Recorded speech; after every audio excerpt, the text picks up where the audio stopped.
الناس عداوة للذين آمنوا اليهود والذين أشركوا আল্লাহ পাক বলছেন, হে রাসূল, মানুষের ভিতরে দুইটা শ্রেণী মুমিনদের জন্য সবথেকে জঘন্য দুশমন।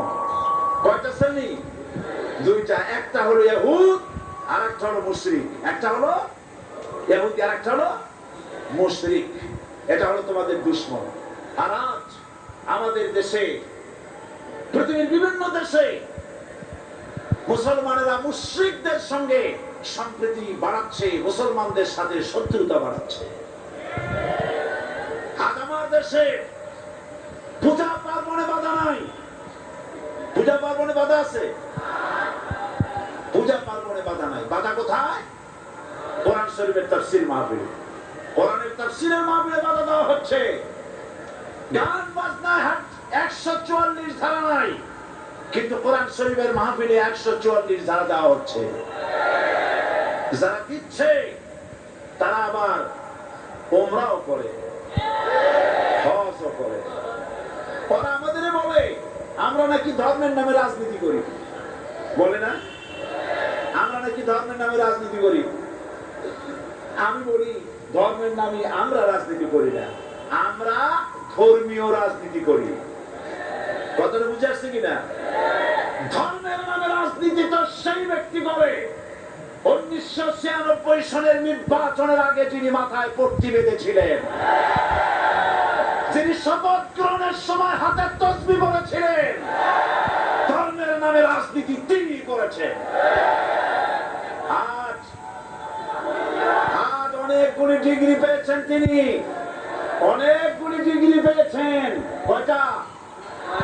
মুখস্থ হয়ে গেছে আপনাদের।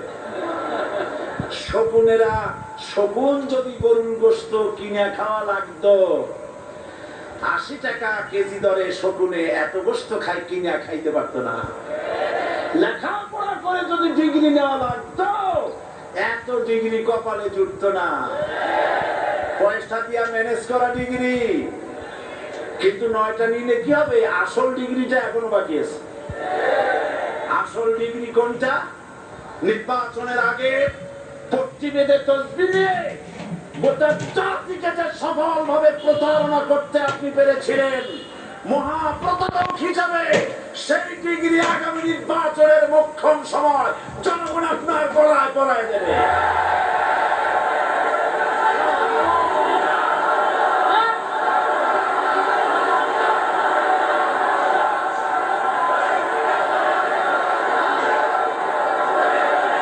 সুতরাং ধর্মের নামে রাজনীতি নয়, আমরা ধর্মীয় রাজনীতি করি। আমরা এই কোরআনের রাজনীতি করি। এই কোরআন নিয়ে বাঁচতে চাই, এই কোরআন নিয়ে মরতে চাই। এই কোরআন থেকে আমাদেরকে বিচ্ছিন্ন করতে চায় কাফের, বেঈমান, মুশরিকেরা। ও আমার জাতি, কোরআন থেকে যারা বিচ্ছিন্ন করতে চায়, তোমরা কি তাদের বিরুদ্ধে জিহাদের জন্য প্রস্তুত থাকবে?